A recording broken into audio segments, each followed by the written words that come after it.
그녀는 겨우 7살이었지만 그날 세상이 얼마나 잔인할 수 있는지를 배웠다. 자기 집 안에서도 그녀가 사랑으로 그린 그림은 다른 아이가 아닌 그녀를 보호해야 할 사람에 의해 찢어졌다. 항상 그녀 곁에 있던 여인은 굴욕을 당했다. 하지만 아무도 몰랐던 것은 아주 강력한 누군가가 지켜보고 있었고 그의 행동이 모든 것을 바꿨다는 것이다. 그 일요일 아침, 저택은 고요했다. 비싼 가구와 높은 창문을 비밀처럼 감싸는 정적. 햇빛이 드는 방에서 7살의 작은 라야는 바닥에 다리를 꼬고 앉아 금발머리가 약간 헝클어진 채 걸작에 집중하며 입가에 혀를 내밀었다. 루비 아줌마가 이걸 좋아할 거야. 그녀는 자신에게 속삭였다. 기쁨으로 빛나는 눈. 종이 위에는 자신이 가장 좋아하는 파란 드레스를 입고 있는 모습과 3살 때부터 그녀를 돌봐준 흑인 유모 루비 아줌마가 그려져 있었다. 그들 위로는 해가 빛나고 있었다. 얼굴에는 환한 미소가 가득했고 손은 맞잡고 있었다. 라야는 두 사람 주위에 하트를 그렸고 위쪽에 큰 글씨로 나의 진짜 가족이라고 썼다.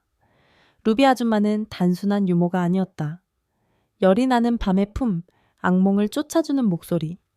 아버지가 없거나 회의에 묻혀 있을 때 유일한 존재였다.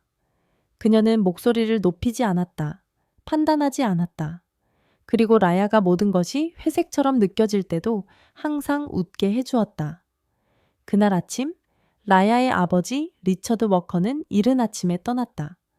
그러나 딸의 이마에 입맞춤을 하고 루비에게 뜨거운 커피와 끝없는 인내에 감사하며 그녀가 집에서 유일한 안정된 손 같다고 말했다. 리처드가 오래된 돈과 완벽한 미소를 가진 큰 우아한 여성 빅토리아와 데이트를 시작한 이후로 집안의 무언가가 달라졌다. 빅토리아는 언제나 그 역할을 잘 해냈다. 눈부시고 침착하며 자선 활동도 했다. 그러나 루비를 바라볼 때마다 눈에는 조용한 경멸이 담겨 있었다. 직접적으로 공격적인 말을 하지는 않았다. 그럴 필요가 없었다.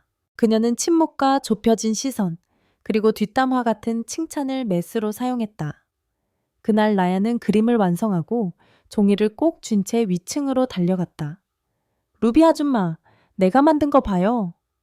루비는 위층 방에서 빨래를 개고 있다가 라야가 들어오자 따뜻하고 환한 미소를 지으며 돌아섰다. 봄을 좀 보여줘. 그녀는 무릎을 꿇고 말했다. 루비는 그림을 보았다. 그녀의 눈이 반짝였고 입술이 열려 말을 하려 했지만 발소리가 그녀를 방해했다. 빅토리아가 문에 나타나 구두굽 소리가 나무 바닥에 날카롭게 울렸다. 여기서 무슨 일이야? 그녀는 부드럽지만 날카로운 목소리로 물었고 눈은 종이에 고정되어 있었다. 라야는 여전히 환한 미소를 지으며 그것을 내밀었다. 나랑 루비 아줌마를 그렸어요. 아줌마도 내 가족이에요. 빅토리아는 그림을 받아들고 잠시 바라본 뒤 아무 말 없이 그것을 반으로 찢었다. 종이가 찢어지는 소리가 방을 가로질러 뺨을 때리는 소리처럼 울렸다. 이건 부적절해, 라야. 그녀는 차갑게 말했다. 아이를 쳐다보지도 않았다. 혼란스러워지고 있구나. 라야는 얼어붙었다. 눈물이 그녀의 눈을 채웠다. 루비가 앞으로 나섰다. 빅토리아 씨, 제발. 이건 나와 약혼자의 딸 사이의 일입니다. 빅토리아는 말보다 더 많은 것을 침묵시키는 표정을 지으며 짧게 말했다. 루비는 고개를 숙였다. 그녀는 말하는 것이 어떤 대가를 치를 수 있는지 알고 있었다. 라야는 울기 시작했다. 작은 몸이 떨렸다. 그녀는 욕실로 달려가 문을 잠그고 혼자 흐느꼈다. 루비는 거기 서서 찢어진 그림의 2조각을 들고 있었다. 빅토리아는 차분하고 침착하게 돌아서서 걸어갔다. 그녀가 몰랐던 것은 누군가가 지켜보고 있었다는 것이다. 복도 끝에서 보이지 않는 곳에서 리처드는 잊고 간 전화를 가지러 돌아왔고 모든 것을 보았다. 그 몸짓, 잔인함, 딸의 눈에 비친 상처, 그녀를 키운 여인의 침묵. 그 순간 리처드 워커는 세상이 알고 있는 냉정한 사업가가 아니었다. 그는 아무도 예상하지 못한 일을 하려는 아버지였다. 빅토리아 랭포드는 상류 사회가 가치 있게 여기는 모든 것을 가지고 있었다. 눈에 띄는 미모, 오래된 남부 가문, 개인 유산, 그리고 칼처럼 날카로운 말을 사용하는 능력. 그녀는 입술로 미소 지었지만 눈으로는 미소 짓지 않았다. 리처드가 그녀와 데이트를 시작했을 때 그것은 마치 컨트리 클럽 천국에서 이루어진 만남 같았다.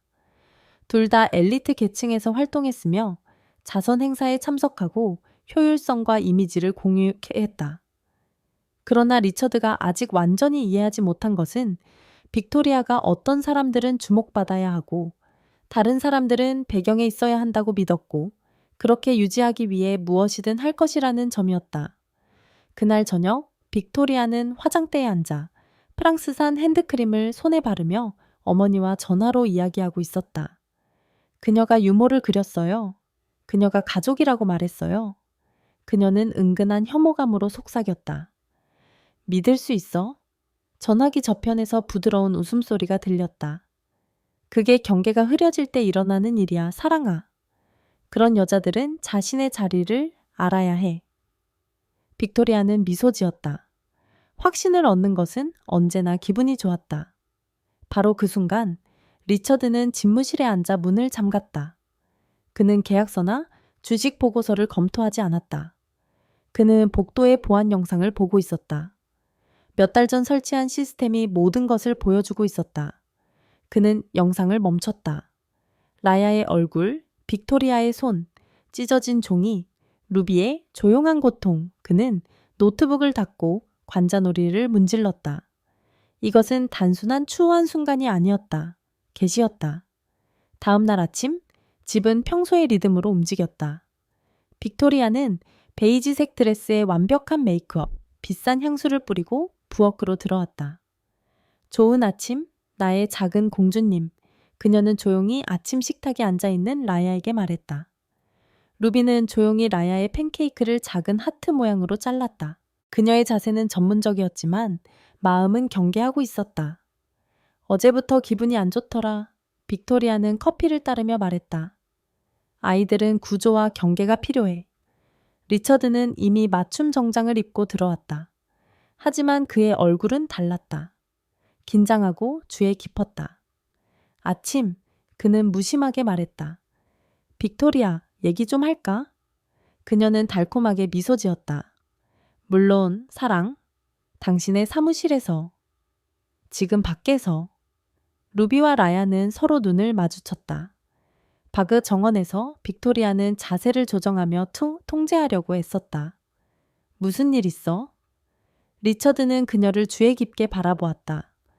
네가 그림을 어떻게 했는지 봤어? 그녀의 미소는 잠시 흔들렸다. 리처드, 그저 부적절하다고 생각했어. 아이가 도움을 주는 사람에게 지나치게 정서적으로 의존하면 혼란스러워져. 네가 그녀 앞에서 찢었어. 내 딸을 울게 했어. 그녀의 어머니가 돌아가신 후 그녀에게 가장 많은 것을 해준 여인을 모욕했어. 빅토리아는 턱을 들었다. 나는 이 가족의 구조를 보호하려고 하는 거야. 아니, 그는 말했다. 너는 그것을 통제하려고 하는 거야. 빅토리아는 비웃었다. 정말 유머 때문에 이러는 거야? 리처드는 더 가까이 다가갔다. 그녀는 단순한 유머가 아니야. 그리고 그래, 맞아. 집안에서 루비는 빨래방에서 수건을 개고 있었다. 그녀는 대화를 듣지 못했지만 처음으로 공기 중에 뭔가 다른 것이 느껴졌다. 변화. 루비는 언젠가 저택에서 일하게 될 것이라고 상상한 적이 없었다. 그녀는 엘라베마 셀마에서 자랐고 어머니는 새아이를 부양하기 위해 케이크를 구웠다.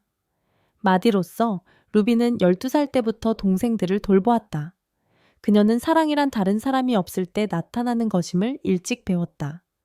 성인이 되어 애틀랜타로 이사했을 때 그녀의 목표는 단순했다. 안정. 유모 일자리는 에이전시를 통해 얻었다.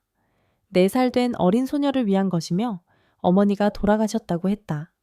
아버지는 도시의 고급 지역에 사는 바쁜 사업가였다. 루비는 면접을 보러 갔다.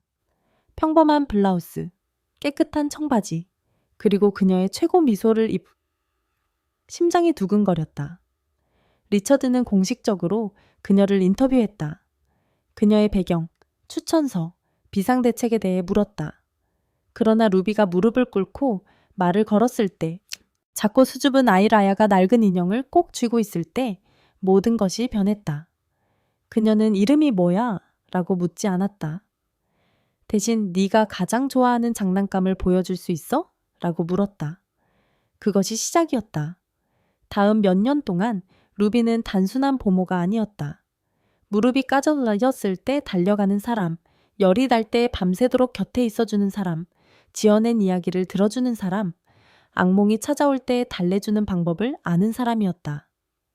루비는 별 모양의 팬케이크를 만들고 라야의 머리를 따으며 오래된 복음 성가를 불렀고 일요일 아침에는 아레사 프랭클린의 음악에 맞춰 거실에서 함께 춤을 췄다. 그녀는 또한 규칙을 가르치고 존중을 가르치며 신뢰를 쌓았다.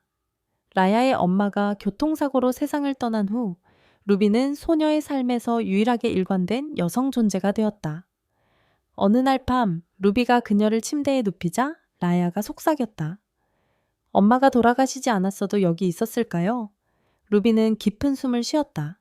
아마도 아닐 수도 있어. 하지만 지금은 여기 있어. 너와 함께 있는 게 좋아서. 나도 당신이 엄마였으면 좋겠어요. 루비는 그녀의 작은 손을 잡았다. 천국에 엄마가 계시고 여기 나도 있잖아. 라야는 부드럽게 미소 지으며 잠들었다. 루비는 한동안 거기서 소녀의 얼굴을 달빛 아래 바라보았다. 그녀는 결코 말할 수 없는 많은 것들이 있었다. 일자리를 잃을까봐, 경고 없이 해고될까봐, 대체 가능한 존재로 여겨질까봐 늘 두려웠다. 그녀는 조심하는 법을 배웠다. 먼저 사랑한다고 말하지 않기, 이마에 키스하지 않기, 자신의 마음을 쏟으면서도 보호하기. 그 주말, 그림 사건이 있기 전 라야와 루비는 토요일을 함께 보냈다. 리처드는 출장 중이었다. 빅토리아는 뉴욕에 있었다. 그들은 뒷마당에서 옥수수빵 머핀과 수박 주스를 가지고 피크닉을 했다. 라야는 루비에게 옆에 누워 구름을 보자고 했다. 저건 토끼 같아. 저건 부서진 심장 같아. 루비는 부드럽게 농담했다. 누가 너의 마음을 아프게 했니? 루비는 하늘을 보고 미소 지었다. 때때로 세상이 그래. 내 사랑으로 다시 붙여줄게. 라야는 그녀를 껴안으며 말했다. 당신은 항상 내 마음을 붙여주잖아. 루비는 눈물을 참기 위해 입술을 깨물었다. 그것은 단순한 아이의 말이 아니었다. 그것은 진정한 사랑이었다. 그날 밤 빅토리아가 그림을 찍고 라야가 울며 잠들었을 때 루비는 조심스럽게 그녀의 방으로 들어갔다. 소녀는 여전히 깨어 있었고 눈은 붉고 흐릿했다. 떠날 거예요? 루비는 침대 가장자리에 앉아 그녀의 얼굴에서 머리카락을 쓸어내렸다. 내 아빠가 원하지 않는 한은 아니야. 내가 결정할 수 있다면 네가 원하는 한 여기 있을 거야. 빅토리아는 나를 싫어하고 당신도 싫어해요. 이래요. 내가 봤어요. 루비는 조용히 있었다. 사랑을 이해하지 못하는 사람들은 보통 그것을 파괴하려고 해. 왜냐하면 두려워하거든. 라야는 그녀를 꼭 껴안았다. 루비 선생님, 사랑해요. 나도 너를 더 사랑해. 작은 꽃. 문가에 보이지 않게 리처드가 다시 서 있었다. 하지만 이번에는 놀란 게 아니라 감동을 받았다. 그리고 처음으로 그는 딸의 삶에서 가장 중요한 여자가 이미 자신의 집에 살고 있다는 것을 깨닫기 시작했다. 오후의 햇살이 큰 창문을 통해 쏟아져 들어와 광택 있는 나무바닥에 황금빛 광선을 드리웠다. 루비는 막 라야의 오후 간식을 만들었다. 작은 포도 젤리 샌드위치를 꽃 모양으로 자르고 사과 조각은 하트 모양으로 만들었다. 라야는 색연필로 둘러싸여 혼자 노래를 부르며 그림을 그렸다. 이번 그림은 이전보다 더 자세했다. 그녀와 루비 선생님이 손을 잡고 나무 아래 서 있고 그 위에 3개의 큰 하트가 떠 있었다. 그녀는 루비의 시그니처 스카프와 눈 근처의 작은 주근깨도 그렸다. 그녀는 자신의 작품을 보고 미소 지었다. 빅토리아에게 보여줄 거야. 이번 건 좋아할지도 몰라. 아마 변할지도 몰라. 주방에서 들은 루비는 가슴이 조여왔지만 소녀의 희망을 꺾고 싶지 않았다. 그래, 아가. 내 재능을 알아봐 줄지도 몰라. 라야는 복도를 달려갔다. 빅토리아는 마스터 클로짓에서 신발을 신어보며 거의 쳐다보지도 않았다. 빅토리아, 내가 만든 거 봐. 라야는 두 손으로 종이를 내밀었다. 이건 나와 루비 선생님이야. 우리가 서로 영원히 사랑해서 하트 3개를 그렸어. 빅토리아는 천천히 종이를 받아들고 한 번에 반으로 찢었다. 소리는 크고 충격적이었다. 이건 적절하지 않아. 그녀는 차갑게 말했다. 너는 말이 안 되는 애착을 형성하고 있어. 그 여자는 내 가족이 아니야. 그냥 여기서 일하는 사람일 뿐이야. 그 이상은 없어. 라야는 충격을 받아 얼어붙었다. 하지만 그녀는 나를 사랑해. 그녀는 속삭였다. 빅토리아는 비웃었다. 그녀는 너를 돌보는 대가로 돈을 받는 거야. 그게 다야. 진짜 가족과 그렇지 않은 사람을 혼동하지 마. 라야의 눈에 눈물이 가득 찼다. 그녀는 뒤로 물러나 달렸다. 루비는 주방에서 나와 그녀를 품에 안았다. 무슨 일이야, 아가? 라야는 흐느꼈다. 루비는 그녀를 가까이 안고 부드럽게 흔들었다. 그러고 나서 리처드를 보았다. 그는 복도 끝에 서 있었고 여전히 정장을 입고 한 손에 전화기를 들고 있었다. 하지만 그의 얼굴은 달랐다. 혼란스럽지도 않았고 무감각하지도 않았다. 그것은 분노였다. 루비는 천천히 일어섰다. 여전히 라야를 안고. 워커씨. 그는 손을 들었다. 그의 목소리는 낮고 날카로웠다. 그녀가 그림을 찢었어요. 라야는 루비의 가슴에 기대어 고개를 끄덕였다. 빅토리아가 루비 선생님은 나를 사랑할 수 없다고 했어요. 그냥 일하는 사람일 뿐이고 내 가족이 될 수 없다고 했어요. 루비는 눈을 감고 눈물을 참았다. 리처드는 그들을 한참 동안 바라보다가 말했다. 그녀를 방으로 데려가세요. 나머지는 내가 처리할게요. 위층에서 빅토리아는 전화기를 보며 스크롤을 내리고 있었다. 아무것도 모른 채 모든 것이 바뀌려 하고 있다는 것을.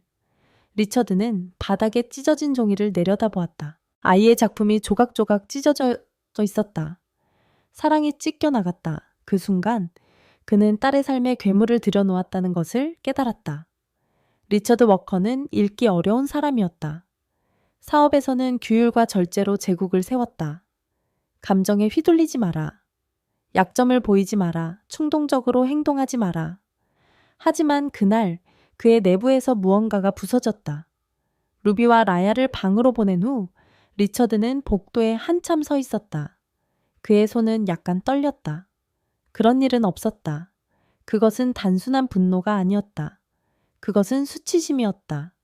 그는 천천히 위층으로 올라갔다. 한 걸음 한 걸음 무겁게. 딸이 흐느끼는 모습, 바닥에 찢어진 종이, 빅토리아의 차가운 표정이 그의 마음속에서 부서진 릴처럼 재생되었다. 계단지 꼭대기에 도착했을 때 그는 마스터 침실에서 빅토리아가 전화로 말하는 소리를 들었다. 그 아이가 왜 그런지 모르겠어. 그 여자에게 너무 집착하고 있어. 곧 변화를 줘야 할 것 같아. 그녀는 무심코 말했다. 리처드는 너무 바빠서 눈치채지 못하지만 그 보모가 선을 넘었어. 리처드는 문가에 얼어붙었다. 선을 넘다니, 빅토리아? 그는 방으로 들어가며 말했다. 그녀는 놀라서 돌아섰고 목소리를 낮췄다. 여보, 그냥 얘기하고 있었어. 그런 뜻은 아니었어. 라야가 감정적으로 폭발했어. 나는 그녀가 경계를 이해하도록 도우려고 했던 거야. 리처드는 돌처럼 굳은 얼굴로 그녀를 응시했다. 너는 경계를 설정한 게 아니야. 아름다운 것을 파괴하고 있었어. 과민 반응이야. 아니, 이제야 명확히 보고 있어. 빅토리아는 회복하려고 한 걸음 더 다가가며 부드러운 톤으로 말했다. 그냥 얘기해보자. 아마도 보모에게 이야기해서 조금 물러나라고 할 수 있을지도 몰라. 이것은 단지 오해였을 거야. 리처드의 눈은 움직이지 않았다. 오해가 아니야. 그게 너야. 그녀는 눈을 깜빡였다. 그게 무슨 뜻이야? 그것은 네가 사랑을 위협으로 본다는 뜻이야. 네가 루비의 피부, 그녀의 친절, 그리고 내 딸과의 연결을 보고 그것을 싫어한다는 뜻이야.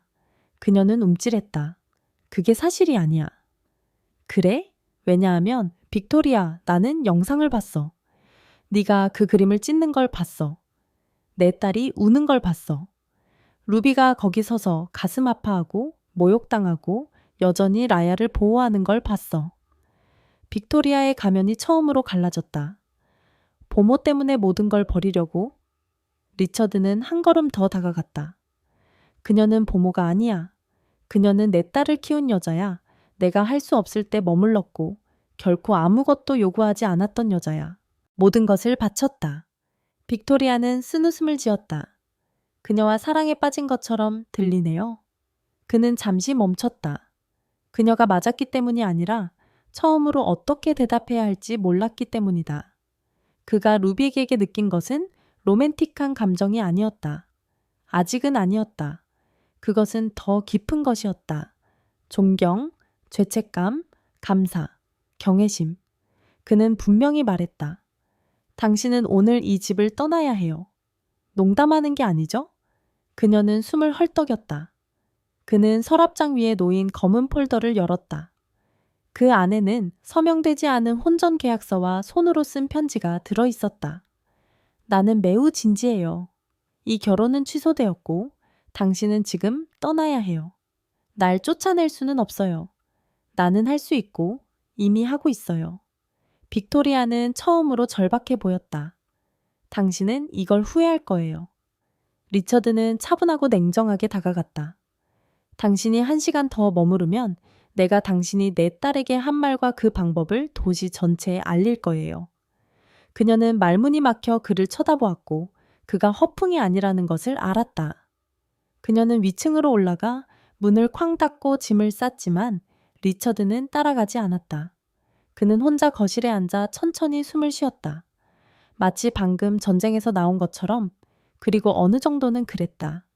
그날 저녁 그는 조심스럽게 손님방 문을 두드렸다. 루비가 문을 열었고 놀랐다. 워커씨? 라야는 이미 침대에 웅크리고 잠들어 있었다. 사과드려야 할 것 같아요. 그가 조용히 말했다. 루비는 고개를 저었다. 아니요, 선생님. 당신은 저에게 빚진 것이 없어요. 이곳은 당신의 집이에요.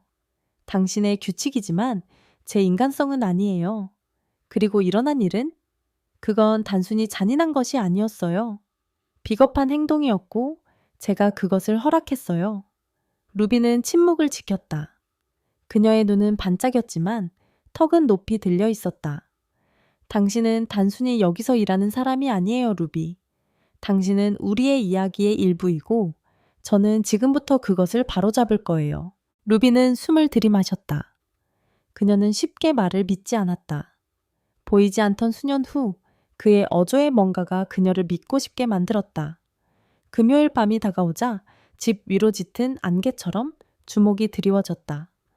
빅토리아는 아무 일도 없었던 것처럼 가장하며 그녀의 사교계에서 2커플, 변호사들, 이사회 멤버들, 저명한 기부자들과 함께 사적인 저녁 식사를 주최하겠다고 주장했다. 그 핑계는 그녀와 리처드의 약혼을 기념하는 가벼운 축하였다. 하지만 그녀에게는 목적이 있었다. 통제권을 되찾고 리처드를 포함한 모든 사람에게 그녀가 이 집에 속해 있음을 상기시키기 위해서였다. 루비는 평소처럼 식당을 준비했다. 그러나 그녀가 부엌으로 사라지기 전에 리처드가 그녀를 멈췄다. 디저트 때까지 있어줘요. 그가 부드럽게 말했다. 레이아도 좋아할 거고 나도 그래요. 루비는 당황하고 조심스러웠다. 빅토리아는 억지로 미소를 지었다. 물론이죠, 사랑. 당신이 행복하다면 뭐든지. 식탁은 샹들리에 아래에서 반짝였다. 크리스탈 잔, 은식기, 금색 멜리브로 모노그램된 린넨 냅킨. 모두 제자리를 찾았지만 겉으로는 모든 것이 맞지 않았다. 손님들은 정치와 휴가에 대해 이야기했다. 리처드는 미소를 지으며 고개를 끄덕이며 와인을 홀짝이며 자신의 역할을 했지만 그는 결코 루비 옆에 조용히 앉아있는 라야를 지켜보는 것을 멈추지 않았다. 빅토리아는 그것을 알아차렸고 그것을 싫어했다. 메인 요리가 서빙될 때 구운 연어와 콜리플라워 피레, 구운 아스파라거스가 나왔다. 빅토리아는 계산된 공격을 했다. 루비, 와인 좀 가져다 줄래요? 루비는 순종하려고 일어섰지만 리처드는 손을 들었다. 이미 처리했어요. 또 다른 침묵이 식탁을 가로질렀다. 그녀가 남아있나요? 한 아내가 놀랍게도 예의 바른 미소로 물었다. 네, 리처드가 대답했다. 그녀는 3년 넘게 내 딸과 함께 있었어요. 이 집을 그녀보다 잘 아는 사람은 없어요. 그녀는 자리를 가질 자격이 있어요. 루비는 작아지고 싶었지만 라야는 그녀의 손을 더 꽉 쥐었다. 그녀는 제 가족이에요. 라야가 크고 분명하게 말했다. 또 다른 침묵. 한 남자가 신경질적으로 웃었다. 빅토리아의 미소가 떨렸다. 정말 달콤하네요. 그녀가 와인을 휘저으며 말했다. 하지만 이런 행사에는 조금 비공식적일 수도 있겠네요. 리처드는 그녀를 직접 바라보았다. 비공식적인 게 뭐죠? 내 딸을 사랑하는 사람이 사람처럼 대우받는 것인가? 아니면 사랑이 어떤 모습인지 모르는 사람들로 가득 찬 식탁인가? 그것은 펀치처럼 날아왔다. 아무도 말을 하지 않았다. 빅토리아는 잔을 들었지만 마시지 않았다. 디저트가 도착했다. 항상 루비가 만든 바닐라 아이스크림과 사과파이. 칭찬이 빠르게 쏟아졌다. 정말 환상적이에요, 루비. 당신은 제과점을 열 수도 있어요. 한 변호사가 말했다. 그녀는 수줍게 미소 지었다. 저는 그냥 제가 아끼는 사람들을 위해 요리하는 걸 좋아해요. 빅토리아는 순간을 잡았다. 네, 집에서 만든 음식과 사업 성공을 혼동하지 말아요. 차이가 있어요. 그러나 리처드는 그것을 그냥 넘기지 않았다. 맞아요. 어떤 사람들은 다른 사람들이 아무리 그들을 어둡게 하려고 해도 빛나요. 빅토리아의 얼굴이 얼어붙었다. 저녁 식사는 조용했다. 손님들이 마침내 강제된 포옹과 억지 미소로 떠났을 때 빅토리아는 한마디 없이 위층으로 올라갔다. 리처드는 뒷마당에서 위스키를 홀짝이며 어둠 속에서 흔들리는 나무들을 바라보았다. 루비는 라야를 침대에 눕혔다. 그녀는 조용히 밤을 떠날 준비를 하고 계단을 내려왔지만 리처드는 그녀를 아래에서 멈췄다. 그녀는 내일 떠나요. 루비는 아무 말도 하지 않았지만 그녀의 눈은 모든 것을 말해주었다. 안도, 조심, 그리고 어쩌면 희망의 시작. 다음 날 아침은 무겁고 회색이었다. 구름이 저택 위로 경고처럼 낮게 드리워졌다. 보통 집은 신선한 커피 냄새와 루비와 라야가 아침 식사를 하며 나누는 부드러운 소리로 부드럽게 깨어났다. 하지만 오늘은 아니었다. 빅토리아는 실크 가운을 입고 계단을 내려왔다. 손에는 녹차가 들려 있었고 머리는 깔끔하게 뒤로 묶여 있었으며 걸음은 마치 아무 일도 없었던 것처럼 가벼웠다. 그러나 그녀의 눈에는 이제 다른 것이 있었다. 죄책감도 슬픔도 아닌 단지 불안함이었다. 그녀는 리처드가 멀어졌다는 것을 알았다.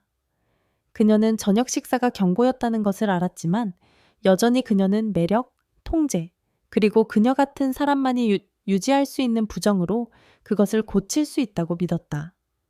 그녀는 리처드가 가죽 소파에 앉아 창밖을 바라보고 있는 거실로 들어갔다. 잘 잤어요? 그녀는 모든 것이 정상인 것처럼 미소 지으며 물었다. 아니요. 그가 돌아보지 않고 대답했다. 그녀는 천천히 그 맞은편의 안락 의자로 걸어가 마치 잡지 표지에 포즈를 취하는 것처럼 다리를 꼬았다. 리처드, 우리 얘기 좀 해야 할 것 같아요. 제가 실수를 한 부분이 있다는 걸 깨달았지만 노력하고 있어요. 누군가와 깊이 연결된 아이가 있는 가족 동태에 들어가는 게 쉽지 않아요. 그녀는 망설였다. 보모에게. 리처드는 마침내 그녀를 향해 시선을 돌렸다. 당신은 적응하려고 노력하는 게 아니에요. 이미 존재하는 것을 지우려고 하는 거죠. 그녀는 입술을 다물었다. 저는 경계를 설정하고 구조를 제공하고 있었어요. 사랑에는 규율이 포함돼요. 당신이 한 일은 규율이 아니었어요. 그가 말했다. 그건 잔인함이었어요. 당신은 그녀의 신뢰를 찢었어요. 바로 그녀 앞에서. 빅토리아는 침착하려고 뒤로 기대었다. 당신은 감정적이고 당신은 다시 계산적이에요. 그녀는 미소를 지었지만 그것은 눈에 닿지 않았다. 이해해요. 루비가 라야에게 감정적으로 붙어 있는 건 이해할 수 있지만 그녀가 좀 넘어선 것 같지 않아요? 리처드는 눈을 깜박이지 않았다. 그게 당신과 그녀의 차이예요. 당신은 사랑을 전략으로 봐요. 그녀는 아무런 의도 없이 그것을 자유롭게 줘요. 당신은 한 번도 라야를 신경 쓰지 않았어요. 당신은 단지 타이틀을 원했을 뿐이에요. 빅토리아의 턱이 굳어졌다. 그래서 이제 당신은 약혼자보다 하녀 편을 드는 거예요? 그렇게 부르지 마세요. 그가 말했다. 우리는 약혼하지 않았어요. 침묵. 그녀는 더 똑바로 앉았다. 무슨 말을 하는 거예요? 리처드는 무릎 위에 있는 폴더를 열었다. 그 안에는 서명되지 않은 혼전계약서와 손으로 쓴 쪽지가 있었다. 우리는 끝났어요. 당신은 오늘 이 집을 떠나요. 진지한 거죠? 그녀는 비웃었다. 당신은 내 딸이 안전하다고 느끼는 유일한 사람을 파괴하려고 했어요. 당신은 선을 넘었어요. 그녀는 서성거렸다. 당신은 그녀 때문에 나를 쫓아낼 거예요. 네. 당신을 망칠 거예요. 그녀는 이를 갈았다. 당신이 파트너 대신 하녀를 선택했다고 사람들에게 말할 거예요. 아무도 당신을 존중할 것 같아요? 리처드는 천천히 일어섰다. 차분하고 안정적이었다. 당신이 1시간 더 머무르면 내가 당신이 내 딸에게 한 말을 모두에게 말할 거예요. 정확한 단어들. 어떻게 당신이 7살짜리에게 사랑에는 그녀가 자격이 없는 규칙이 있다고 느끼게 했는지. 그녀의 얼굴이 창백해졌다. 그리고 그것이 끝이었다. 그녀는 떠났다. 눈물도 사과도 없이 침실문이 쾅 닫히고 짐가방의 지퍼 소리와 1시간 후 차도에서 타이어 소리만 남겼다. 나중에 리처드는 그녀를 따라가지 않았다. 그는 거실에 조용히 앉아 있었다. 오랜만에 처음으로 그는 숨을 쉴 수 있었다. 그날 저녁 그는 루비가 머무는 손님방으로 걸어갔다. 그는 조용히 문을 두드렸다. 그녀가 문을 열었을 때 그를 보고 놀랐다. 라야는 이미 잠들어 있었고 그녀가 가장 좋아하는 담요에 쌓여 있었다. 워커씨, 루비가 속삭였다. 말씀드리고 싶은 게 있어요. 루비는 기다렸다. 당신은 여기서 일하는 사람일 뿐이 아니었어요. 내가 누군가에게 그렇게 느끼도록 했어요. 그건 내 잘못이에요. 루비는 차분하고 침착하게 그의 시선을 마주했다. 그렇게 말씀 안 하셔도 돼요. 아니요. 그가 말했다. 이제야 보이니까요. 당신이 우리 가족을 지켜줬고 다시는 그걸 허물지 않겠어요. 그녀는 말없이 고개를 살짝 끄덕였다. 하지만 그녀의 가슴 속에서는 무언가가 열렸다. 두려움도 고통도 아닌 가능성이었다. 집은 이제 더 가벼워졌다. 더 이상 바닥을 울리는 높은 구두 소리도 닫힌 문 뒤에서의 속삭임도 없었다. 그저 조용한 치유의 소리만 있었다. 어느 아침 루비가 주방에서 오렌지 주스를 준비하고 있을 때 라야가 베란다에서 부르는 소리가 들렸다. 루비 선생님, 여기 좀 와주세요. 그녀는 손을 닦고 밖으로 나갔다. 라야는 잔디 위에 다리를 꼬고 앉아 접힌 종이를 무릎에 올려놓고 있었다. 다시 만들었어요. 그녀가 수줍게 말했다. 루비는 무릎을 꿇었다. 라야는 그녀에게 그림을 건넸다. 그것은 같은 그림이었다. 그녀와 루비 선생님이 손을 잡고 있는 모습. 하지만 이번에는 배경에 리처드가 있었다. 그리고 그들 머리 위에는 큰 서툰 글씨로 나의 진짜 가족이라고 적혀 있었다. 루비는 촉촉한 눈으로 미소 지었다. 아름다워요. 라야는 그녀를 올려다보았다. 진지하게. 루비 선생님, 아빠가 모든 걸 알아야 할 것 같아요. 루비의 얼굴이 변했다. 무슨 뜻이니, 얘야? 빅토리아가 뭐라고 했었는지 아빠에게 다 말하지 않았어요. 루비는 얼어붙었다. 그럴 필요 없어. 하고 싶어요. 그녀가 단호하게 말했다. 그들은 리처드를 불렀다. 그는 무언가를 감지하고 빠르게 왔다. 라야는 그들 사이에 서서 숨을 들이쉬었다. 빅토리아가 루비 선생님은 우리 가족이 될 수 없다고 했어요. 그분은 그냥 도우미일 뿐이라고 우리와 어울리지 않는다고요. 리처드의 턱이 굳어졌다. 그렇게 말했니? 라야는 고개를 끄덕였다. 루비 선생님은 자신의 위치를 알아야 한다고 했어요. 루비는 고개를 숙였고 그녀의 손이 약간 떨렸다. 리처드는 무릎을 꿇고 라야를 품에 안았다. 말해줘서 고마워, 아가. 널 정말 자랑스럽게 생각해. 그는 루비를 올려다보았다. 그리고 다시 한번 미안해. 그녀는 고개를 저었다. 사과해야 할 사람은 당신이 아니에요. 그날 저녁, 리처드는 가사 도우미들을 대강당에 모았다. 그는 그들 앞에 서서 차분하지만 단호한 목소리로 말했다. 빅토리아 랭포드는 더 이상 이 집의 일부가 아닙니다. 그녀는 돌아오지 않을 것입니다. 절대. 직원들은 조용히 고개를 끄덕였지만 많은 이들의 시선은 루비에게로 향했다. 리처드는 계속해서 말했다. 오늘부터 사랑과 존엄으로 다른 사람을 돌보는 사람은 누구든지 같은 방식으로 대우받을 것입니다. 이 집은 돈이나 외모로 운영되지 않습니다. 마음으로 운영됩니다.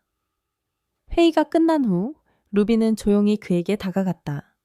말씀해 주셔서 감사합니다. 리처드는 형식적인 말을 하지 않았다. 그저 그녀의 눈을 마주하며 말했다. 보는데 너무 오래 걸렸지만 이제는 절대 못 볼 수 없어요. 그날 밤 라야는 평화롭게 잠들었다.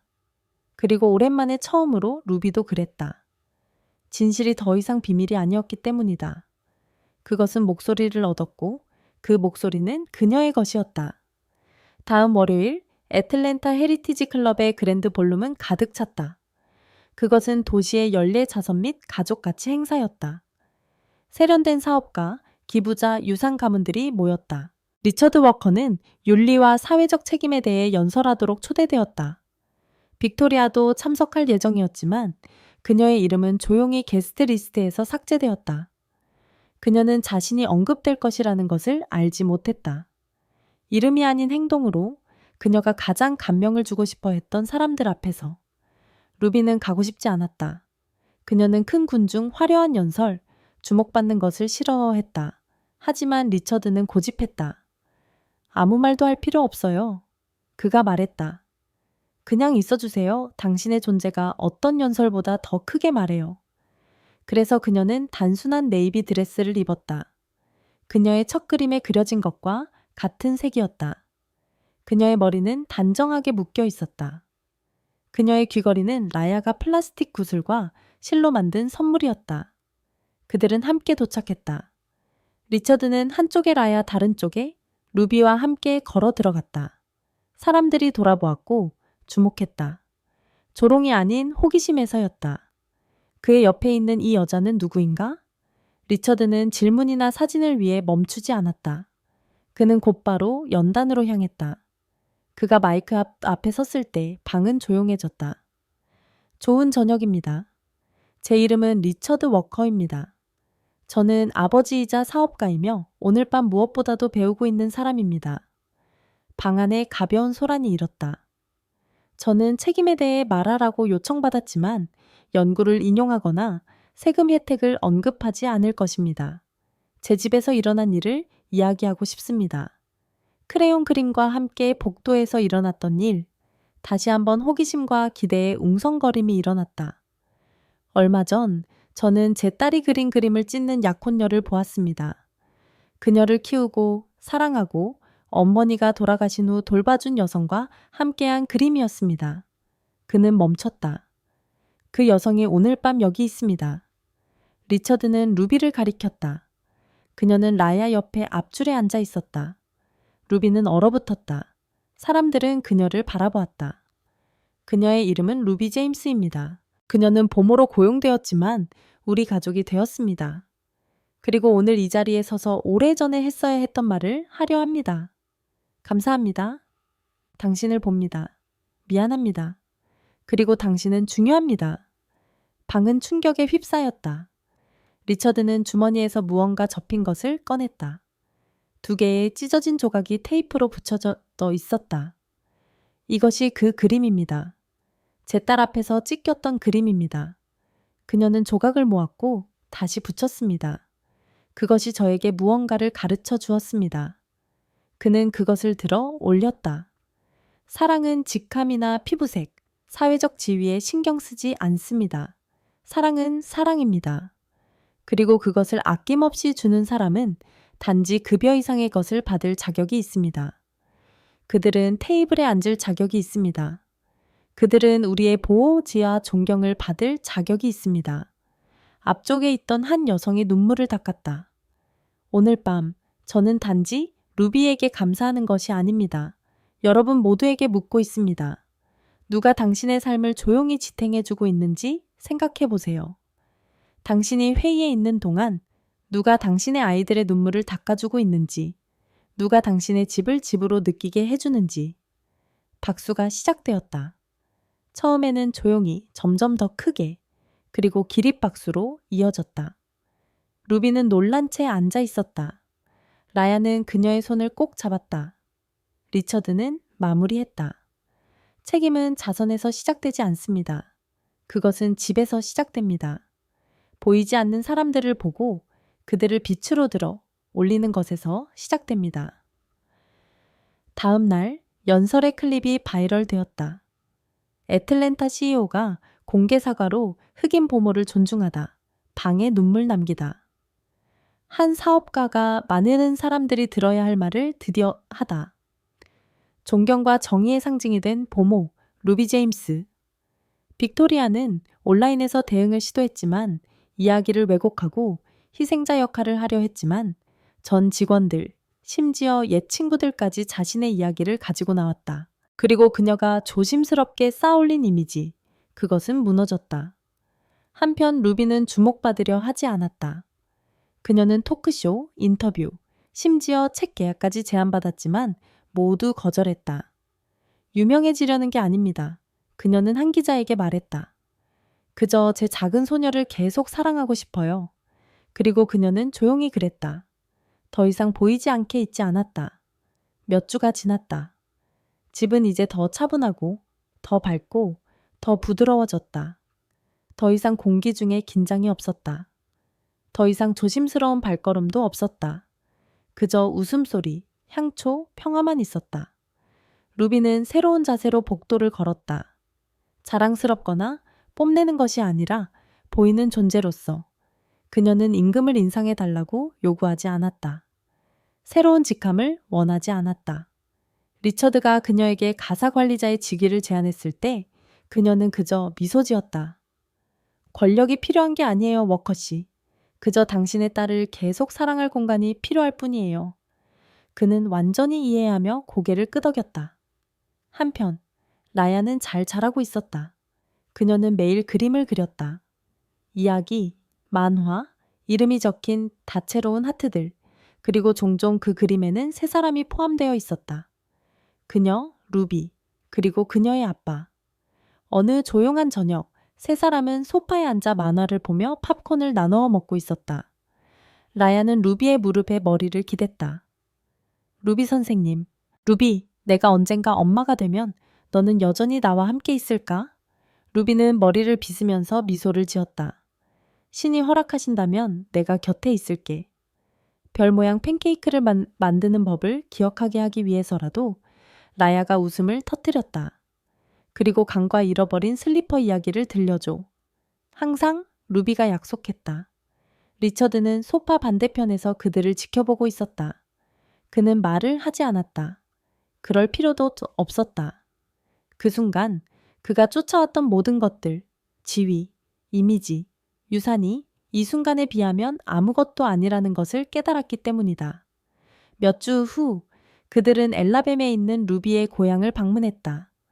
루비는 라야에게 자신이 놀던 가을, 노래를 배운 교회, 어머니가 운영하던 작은 빵집을 보여주었다. 라야는 모든 것을 사진으로 남겼다. 리처드는 그저 그것을 마음에 담았다. 집으로 돌아오는 길에 루비는 그가 다시 멀어질까 걱정했다. 대신 그는 말했다. 너는 뿌리로 만들어졌고 나는 평생 벽을 쌓으며 살아왔어. 나를 받아줘서 고마워. 그녀는 아무 말도 하지 않았다. 그럴 필요가 없었다. 집에 돌아와서 리처드는 직원 회의를 소집했다. 그는 가정의 가치를 담은 짧은 코드를 나누어 주었다. 맨 위에는 굵은 글씨로 한 문단이 있었다. 누구든지 다른 사람을 존중하지 않으면 직위, 인종, 재산에 관계없이 떠나야 한다. 이 집에서는 인간성이 우선이다. 직원들은 아무 말도 하지 않았지만 그들의 눈빛은 빛났다. 루비는 뒤쪽에 조용히 앉아 손을 무릎에 얹고 있었지만 그녀의 가슴 속에는 새로운 무언가가 느껴졌다. 안전하고 영구적인. 한 달 후 라야는 학교 미술 대회에서 우승했다. 주제는 사랑이 내게 의미하는 것이었다. 목에 리본을 두른 채 무대에 서서 그녀는 그림을 들어 올렸다. 그녀의 미스 루비가 뒤에서 손을 잡고 있었다. 그녀의 아빠는 나는 그들로부터 배웠다 라는 표지판을 들고 있었다.